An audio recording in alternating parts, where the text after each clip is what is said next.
تم منہ پھیر گئے فإنما علی رسولنا البلاغ المبین، تو ہمارے رسول پر تو پیغام پہنچانے کی ذمہ داری ہے کہ کھلم کھلا سب کو بتا دے، خبردار کر دے. اب اگر کوئی نہیں سنتا تو رسول کی پوچھ نہیں، اور نہیں کوئی سنتا اور نہیں مانتا تو دنیا میں شاید پکڑ نہ ہو، لیکن اللہ نے رسول کسی مقصد سے بھیجا، کتاب کسی مقصد سے بھیجی ہے، ہمیں بھی کسی مقصد سے دنیا میں بھیجا ہے. یہ زندگی اس لیے نہیں دی کہ اس میں ہم اپنی مرضی کے کام کریں اور اپنی مرضی کے طریقے جاری کریں یا اپنی مرضی کے مطابق زندہ رہیں. نہیں، ہمارے لیے کیا ضروری ہے کہ ہم جس نے ہمیں بھیجا ہے اس کی مرضی کے مطابق یہاں رہیں، تاکہ جب ہم واپس جائیں تو ہماری مرضی ہم سے پوچھی جائے اور ہمیں ہماری مرضی کا ٹھکانہ وہاں ملے جو ہمیشہ کے لیے رہنے کی جگہ ہے. پھر فرمایا اللہ لا الہ الا ہو، اللہ کے سوا کوئی معبود نہیں، بس وہی معبود ہے، وہی عبادت کے لائق ہے. عبادت کس چیز کو کہتے ہیں؟ عبادت کیا ہے اور معبود ہونا کیا ہے؟ عبادت کہتے ہیں ہر وہ کام، ہر وہ بات، چاہے سب کے سامنے کی جائے یا چھپ کے کی جائے، وہ جو اللہ کی مرضی کے مطابق ہو. عبادت یہ نہیں کہ کسی خاص لبادے کا اوڑھ کے لوگوں کے سامنے بیٹھ جانا اور یہ کہ میں بڑی عبادت گزار ہوں، یہ نہیں ہے عبادت. صرف بندوں کے لیے کچھ کرنا تو ویسے ہی عبادت کوئی نہیں، یعنی بندوں کو خوش کرنے کے لیے. عبادت تو وہ ہے جو اللہ کی خوشی کے لیے کی جائے، خواہ وہ نماز ہو، خواہ وہ روزہ ہو، خواہ وہ صدقہ خیرات ہو، خواہ وہ کوئی لباس پہننا ہو، کچھ بھی کرنا ہو. ہر وہ کام، خواہ وہ کھانا پینا ہے، خواہ وہ لباس پہننا ہے، خواہ وہ شادی بیاہ ہے، خواہ وہ بچوں کی پیدائش ہے، کوئی بھی کام اگر وہ اللہ کی مرضی کے مطابق ہے، یا ہر وہ بات جو ہم منہ سے نکالتے ہیں اس کی رضا کے مطابق ہے، تو یہ سب کچھ عبادت ہے. چھوٹے سے چھوٹا کام بھی عبادت ہے اور بڑے سے بڑا کام اگر وہ اس کی ناراضگی یا اس کی مرضی کے خلاف نہیں جا رہا. اس لیے بے حد ضروری ہے کہ ہمیں بحیثیت مسلمان یہ بات ضرور بتاؤ کہ اس کی مرضی ہے کیا، وہ کیا چاہتا ہے. کچھ بھی آپ کرنے لگے تو آپ ضرور دیکھیں ایک دفعہ پلٹ کے کہ اس معاملے میں وہ کیا چاہتا ہے. آپ دیکھیے کوئی بھی معاملہ جب زندگی کا پیش آتا ہے تو ہمارے ایک سے کنسلٹ کرتے رہتے ہیں، مشورے لیتے رہتے ہیں، اس معاملے میں کیا کریں، اس میں کیا کریں. لیکن ایک جس سے کنسلٹ نہیں کرتے وہ رب ہے، جبکہ سب سے بڑا حق اسی کا ہے اور جس کے لیے اس نے ہمیں پیدا کیا ہے. تو پھر یہی بات یاد دہانی کرا دی گئی کہ اللہ کے سوا کوئی الہ نہیں، اسی کو اپنا الہ سمجھو، اس کی عبادت کرو، اسی کے مطابق زندگی گزارو. وَعَلَى اللَّهِ فَلْيَتَوَكَّلِ الْمُؤْمِنُونَ، اور اللہ پر ایمان والوں کو بھروسہ کرنا چاہیے، توکل کرنا چاہیے. اب یہاں توکل کی بات کیوں؟ توکل کیا ہے؟ توکل کا لفظ وکیل سے نکلا ہے. وکیل کون ہوتا ہے؟ جس کے حوالے آپ کیا کر دیتے ہیں، کوئی کام یا کوئی ایسا معاملہ کہ جس کے بارے میں آپ سمجھتے ہیں کہ آپ خود اس قابل نہیں کہ وہ کر سکیں، آپ اس کے سپرد کر دیتے ہیں کہ آپ ہمارے بہاف پر یہ کام کریں. کوئی پراپرٹی کا جھگڑا ہو، کوئی خاندان میں اور مسئلہ ہو، کوئی کسی کے ساتھ اور کوئی لین دین کا قصہ ہو، جہاں بھی آپ اپنے آپ کو کمزور پاتے ہیں تو وہاں آپ اپنا کام جس دوسرے کے سپرد کر دیتے ہیں، وہ خواہ سرکاری وکیل ہو یا کوئی کسی عدالت میں جانے والا وکیل ہو یا عام زندگی میں بھی. مثلا اگر میں کسی کو دیتی ہوں کہ میرے بہاف پہ یہ کام جا کے کر دیں تو میری طرف سے وہ وکیل ہو جائے گا. مثلا نکاح نامے میں آپ نے پڑھا ہوگا نا کہ دلہا کی طرف سے وکیل اور دلہن کی طرف سے وکیل، تو وہ وکیل لائر نہیں ہوتے جو کورٹس میں کام کرتے ہیں، وہ کوئی بھی شخص جو کسی کے نیابتاً یا کسی کے بہاف پہ کوئی کام کر رہا ہو جو اس سے بہتر کر سکے تو وکیل ہوتا. اب اللہ پر بھروسہ یہاں کس معنی میں ہے کہ مومنوں کو اللہ پر بھروسہ کرنا چاہیے. اور یہ توکل اور بھروسہ جو ہے اور اللہ کو ہر معاملے میں اپنا وکیل بنانا، اپنے معاملات اس کے سپرد کرنا، خواہ وہ ذاتی زندگی کے ہوں یا وہ بچوں سے متعلق ہوں، یہ عبادت کا ایک حصہ ہے، یہ اطاعت کا حصہ ہے. مثلا بہت دفعہ حالات ہمارے موافق ہوتے ہیں تو ہم سارا کریڈٹ خود کو دیتے ہیں اور کیا کہتے ہیں کہ میری تربیت ہے، یہ میرا طریقہ ہے، یہ میں نے محنت کی ہے، یہ میری کوشش ہے. حالانکہ بہت دفعہ ہماری وہی کوششیں انتہائی فیل بھی ہوتی ہیں.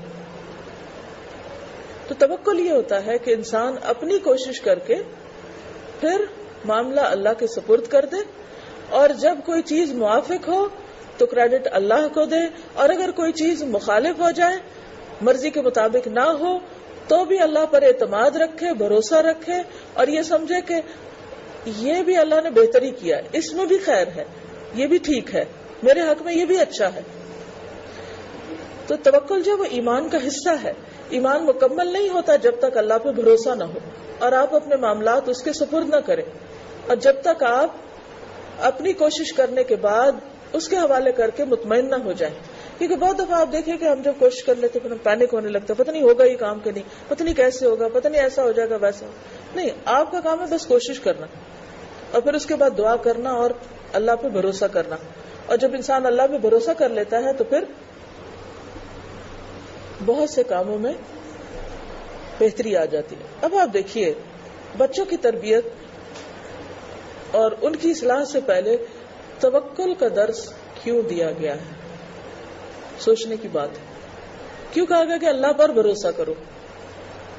کیونکہ انسانوں کی تربیت، انسانوں کے ساتھ معاملہ کسی بھی دوسری چیز سے مختلف ہوتا ہے۔ مثلا اگر آپ کو ایک پیس آف لینڈ دے دیا جائے اور آپ سے کہا جائے کہ یہاں آپ ایک گارڈن لگائیں اور آپ یہ اور یہ چیز اگائیں، اور آپ اس میں مہارت حاصل کرتے ہیں، آپ پوری محنت کرتے ہیں، کوشش کرتے ہیں اور ایک باغ لگا لیتے ہیں، ٹھیک ہے، اس میں بھی توکل کرنا پڑتا ہے کہ اللہ کا اذن ہوگا تو یہ سب کچھ اگے گا، ورنہ کوئی بھی بارش، آندھی، طوفان، بادل، اولے کچھ بھی اس کو تباہ کر سکتا ہے۔ وہ ایک ہر جگہ اپنا فیکٹر رہتا ہے۔ لیکن بنیادی طور پر کیا ہے کہ آپ زمین پہ جائیں گے، آپ اس میں زور زور سے کوئی کلاڑے چلائیں، کوئی ہل چلائیں، کچھ کریں، وہ آگے مطیع ہے، فرما بردار ہے، اس نے کچھ بھی نہیں کرنا۔ جس طرح چاہیں آپ کیاریاں بنائیں، جو چاہیں آپ اس کو شیپ دیں، جہاں چاہیں بہت بھاری درخت لگا دیں، جہاں چاہیں آپ ہلکی پھلکی گھاس لگا دیں، جہاں چاہیں پھول لگا دیں، جہاں چاہیں آپ کیکٹس لگا دیں، کچھ کریں، زمین آپ کو کچھ بھی نہیں کہے گی، وہ بچھی ہوئی ہے آپ کے سامنے مسخر۔ لیکن اگر آپ اپنے بچے کو ایک سرسبز درخت بنانا چاہتے ہیں اور اس کی تربیت کرنا چاہتے ہیں اور اس کو سنوارنا اور نکھارنا چاہتے ہیں، تو وہ آپ کو زمین کی طرح بچھا ہوا مطیع فرما بردار نظر نہیں آئے گا، وہ ایسا معاملہ نہیں کرے گا۔ اب ہوتا کیا ہے کہ جب ہم چھوٹی سی بھی کوشش کرتے ہیں اور وہ کامیاب ہوتی نظر نہیں آتی یا ہمیں کسی ریئیکشن کا سامنا ہوتا ہے تو ہم فوراً پریشان ہو جاتے ہیں، ہم فوراً ہمت ہار بیٹھتے ہیں، ہم فوراً دل چھوڑ بیٹھتے ہیں، مایوس ہونے لگتے ہیں، فرسٹریشن ہم پہ چھا جاتی ہے اور ہم کام چھوڑ دیتے ہیں۔ تو پہلا کرنے کا کام خود اطاعت۔ نمبر 2، اس کام میں ہاتھ ڈالنے سے پہلے اللہ پہ مکمل بھروسہ کہ اللہ تعالیٰ میں اپنی طرف سے پوری کوشش کروں گی، لیکن میری کوششوں کو برابر کرنا تیرا کام ہے۔ آپ دیکھیں کہ جیسے انسان کی تخلیق ہے، ہسبینڈ وائف بچہ چاہتے، روح کون ڈالتا ہے؟ اللہ ڈالتا ہے۔ اس بچے کو ماں کے پیٹ میں پروان کون چڑھاتا ہے؟ اللہ ہی کرتا ہے، ہم تو نہیں کرتے۔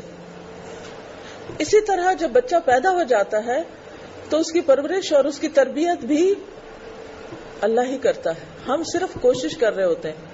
حضرت مریم کے بارے میں آتا نا قرآن مجید میں، آپ نے سے جو لوگ ترجمہ پڑھ چکے ہیں انہیں معلوم ہوگا، سورۃ آل عمران میں جو آتا ہے کہ جب ان کے والد تو پیدائش سے پہلے ہی فوت ہو گئے تھے اور ماں نے بھی چونکہ منت مانی تھی تو وہ چھوڑ آئی تھی ان کو ہیکل میں، تو کس نے ان کی پرورش کی؟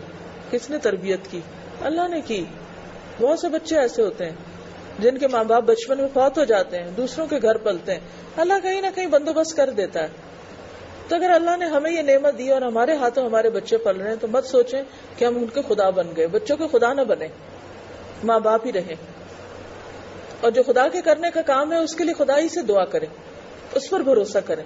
لیکن توکل کا معنی بعض لوگ سمجھتے ہیں جیسے کوشش چھوڑ دینا، بعض کہتے ہیں نا کہ فلی آٹومیٹک گاڑی ہے، تو لوگ بڑے خوش ہو جاتے ہیں، جس کو نہیں پتا ہوتا کہ اس کا مطلب کیا ہے تو وہ سمجھتے ہیں شاید گاڑی خود ہی چل پڑے گی، اس کو بھی چلانا پڑتا ہے۔ اسی طرح پرندوں کے توکل کے بارے میں آتا ہے کہ اگر تم اس طرح توکل کرتے جیسے پرندے کرتے ہیں تو اللہ تعالیٰ تمہیں اسی طرح رزق دیتا ہے جیسے ان کو دیتا ہے کہ وہ صبح کے وقت بھوکے نکلتے ہیں اور شام کو پیٹ بھر کے آتے ہیں، تو پرندے اپنے گھونسلے میں تھوڑی بیٹھے رہتے ہیں۔ اللہ نے پرندوں کے توکل کی مثال دی، مطلب یہ کہ ذخیرہ نہیں ہوتا، ہر روز جاتے ہیں، محنت کرتے، کوشش کرتے اور دن کا سرمایہ اکٹھا کر لیتے ہیں، کھا پی کے آتے ہیں، ساتھ بے شک کچھ نہیں بھر کے لاتے لیکن پیٹ بھرے ہوتے ہیں وہ۔ تغدو خماسن وتروح بطانا، صبح صبح نکلتے ہیں تو خالی پیٹ ہوتے ہیں، واپس آتے تو پیٹ بھرے ہوتے ہیں ان کے. تو بات یہ ہے کہ اسی طرح ہر انسان کے لیے ہر دن ایسا ہی ہے جیسے پرندے کا دن ہوتا ہے، اور توکل یہی ہے کہ ہر روز ایک نئی ایفرٹ سے ایک نیا دن شروع کرے، نئے سرے سے ہمت کر کے پھر بچوں کو ان کا حق دے، جسمانی حق بھی، روحانی حق بھی، جذباتی حق بھی، اور تربیت کا عنصر بھی، تعلیم اور تربیت، یہ ساری چیزیں جو بحیثیت ماں باپ ہماری ذمہ داری ہے. لیکن خالی کوششیں کام نہیں کریں گی، ساتھ بھروسہ اللہ کی ذات پہ. جب بھروسہ انسان کرتا ہے تو اطمینان آ جاتا ہے، سکون آ جاتا ہے. گاڑی الٹی بھی چلنے لگے تب بھی انسان پرسکون رہتا، پینک نہیں ہوتا. اور یہ چیز بہت، یہ جو آپ کی خوشگوار دھیمی پرسنالٹی ہوتی ہے نا بچوں کے بیچ میں، ایک ماں کی مٹھاس ہوتی ہے، وہ ان کے لیے بہت بڑا سرمایہ ہوتی ہے. وہ ان کے مزاج کے اندر بہت کچھ، یعنی کہ کوئی رس گھول دیتی. لیکن ہم مائیں جب جذباتی رویہ اختیار کرتی ہیں، چھوٹی چھوٹی بات پہ، معمولی بات پہ بہت بڑا غصہ کر لیتی ہیں، چھوٹی چھوٹی بات پر ان کو بہت لیٹ ڈاؤن کرتی ہیں، اور چھوٹی سی ان کی غلطی پر بالکل ہمت حوصلہ ہار بیٹھتی کہ اب تو ان کو ہونا ہی نہیں تھا، تو بگڑ گیا سب کچھ. اس کا بہت منفی اثر پڑتا ہے بچوں کے اوپر. کسی کی بھی آپ نے تربیت کرنا ہے تو پہلے ذرا اپنی کر لیں. کسی کو اگر آپ نے کوئی سبق سکھانا ہے تو پہلے ذرا اپنے آپ کو سکھا لیں. کسی کو اگر آپ نے اچھے اخلاق کی تربیت دینی تو ذرا خود اس طرح کا معاملہ کر کے دکھائیں. بچوں کے لیے جب تک رول ماڈل نہیں بنیں گے اس وقت تک بچوں کی تربیت ہو نہیں سکتی. یہ ہو سکتا ہے انہوں نے بڑے ہو کے کسی اور کو رول ماڈل بنا لیا اور اس کے مطابق انہوں نے اپنی زندگی ڈھال لی، لیکن پھر ہماری کوششیں زیادہ فائدہ مند نہیں ہوگی. بچے لیکچر سے نہیں سیکھتے، بچے عمل سے سیکھتے ہیں.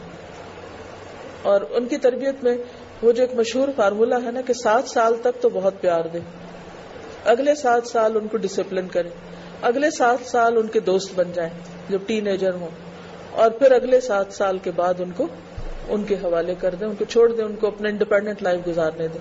when they are 21 مطلب شادی وادی کر دیں، ان کو ان کی زندگی اپنی مرضی کے مطابق اب گزارنے دیں، کم انٹرفیئرنس کریں.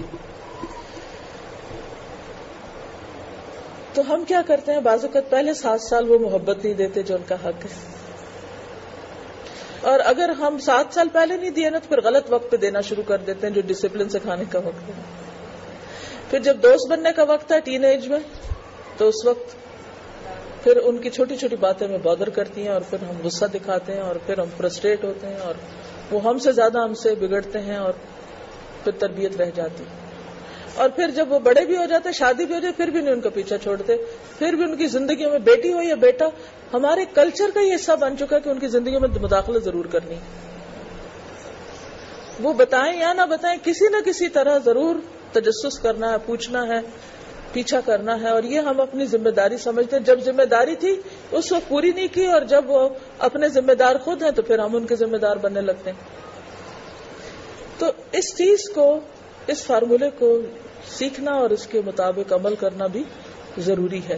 لیکن بہرحال اس وقت تو میں قرآن پاک کے ساتھ ساتھ چلوں گی.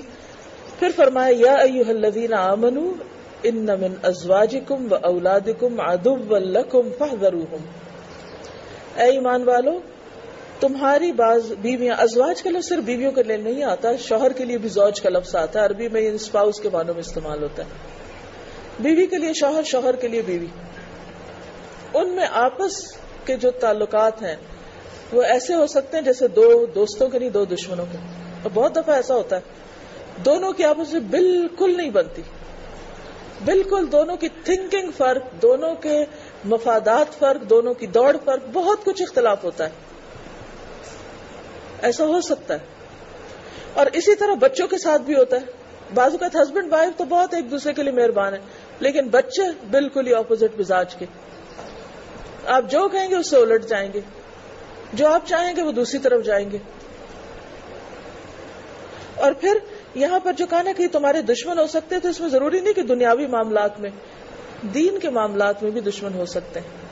قیامت کے دن ایک شخص لایا جائے گا اور کہا جائے کہ اس کی ساری نیکیاں اس کے بچے کھا گئے، یعنی انہوں نے ایسے کام کیے کہ اس کی عزت پہ بھی بٹا لگایا اور جو کچھ اس نے کیا تھا وہ انڈو کر دیا انہوں نے.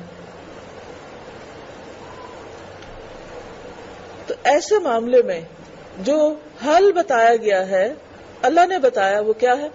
فاحذروہم، محتاط رویہ، محتاط رہو، احتیاط برتو، ڈرتے رہو. کیونکہ حذر کا لفظ جو ہے احتیاط کے لیے بھی آتا ہے، ڈر کے لیے بھی آتا ہے. چوکنے رہو، کانشیس رہو، جاگتے رہو. کیونکہ جب انسان احتیاط کرتا ہے، مثلا گاڑی چلا رہے ہیں آپ، تو احتیاط کس چیز کا نام ہے بتائیے؟ گاڑی چلاتے ہوئے احتیاط کیا ہوتی ہے؟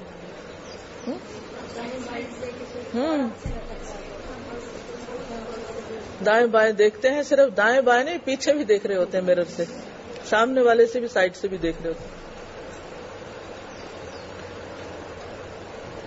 اب آپ یہ جو حقیقت کھولی ہے نا اللہ نے، یہ دنیا کی کوئی نفسیات کی کتاب نہیں کھولتی کہ تمہارے اپنی بیویاں یا شوہر یا بچے تمہارے دشمن ہوں گے. ہم تو ہر قیمت پر ان کو اپنا خیر خواہ، مہربان اور دوستی سمجھتے ہیں. اللہ کہتے ہیں نہیں، اللہ تعالیٰ فرماتے ہیں دشمن، ان سے محتاط رہنا. اچھا، ہم یہ بھی سمجھتے ہیں کہ بعض اوقات نہیں، وہ ہماری تو ہر بات مانتے ہیں، ہمارے ساتھ تو ہر طرح کا تعاون کرتے ہیں، اس کے باوجود دشمن ہو سکتے ہیں. وہ کیسے؟ کیونکہ ضروری نہیں کہ کوئی دشمن نفرت کے ساتھ ہی دشمنی کرے. بہت سے لوگ محبت کی آڑ میں بھی دشمنی کر رہے ہوتے ہیں. کچھ لوگوں کی محبت بھی آپ کے لیے ایسی ہے جیسے وہ آپ سے دشمنی کر رہے ہیں.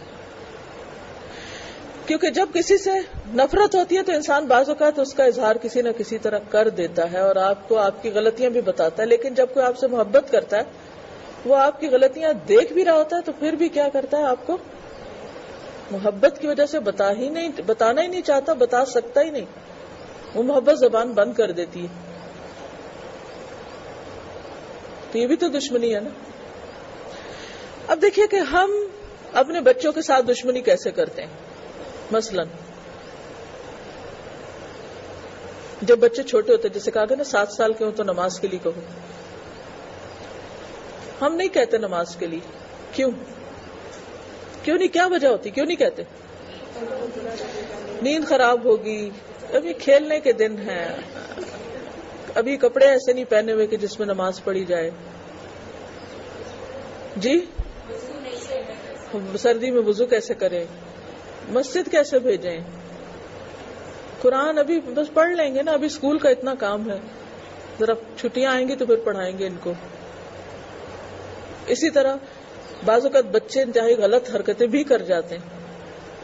بعض بچوں کو چوری کی عادت ہوتی ہے، بعض کو جھوٹ کی عادت ہوتی ہے، لیکن ماں باپ ان کو کور کرتے رہتے ہیں.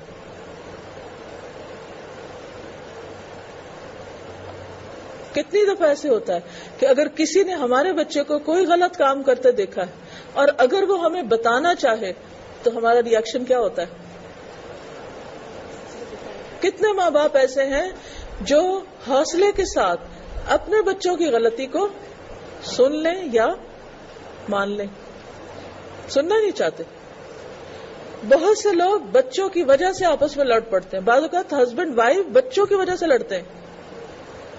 نہیں، دونوں ویسے ٹھیک ہوتے ہیں لیکن کوئی نہ کوئی بچہ ان کی باہم لڑائی کی وجہ بن جاتا ہے. تو بات یہ ہے کہ یہ رشتے انتہائی پیار کے رشتے ہیں، انتہائی محبت کے رشتے ہیں. ان میں اگر آپس میں بہت بنتی ہو تب بھی، اور اگر نہیں بنتی تب بھی، دونوں حالتیں کیا؟ دشمنی کی حالتیں. کیونکہ جتنا کوئی قریب ہوتا ہے اس کے سامنے حق بیان کرنا بھی اتنا ہی مشکل ہوتا ہے، اس کو اس کی غلطی بتانا بھی اتنا ہی مشکل ہوتا ہے، بعض اوقات اس کی اصلاح کرنا بھی اتنا ہی مشکل ہوتا ہے.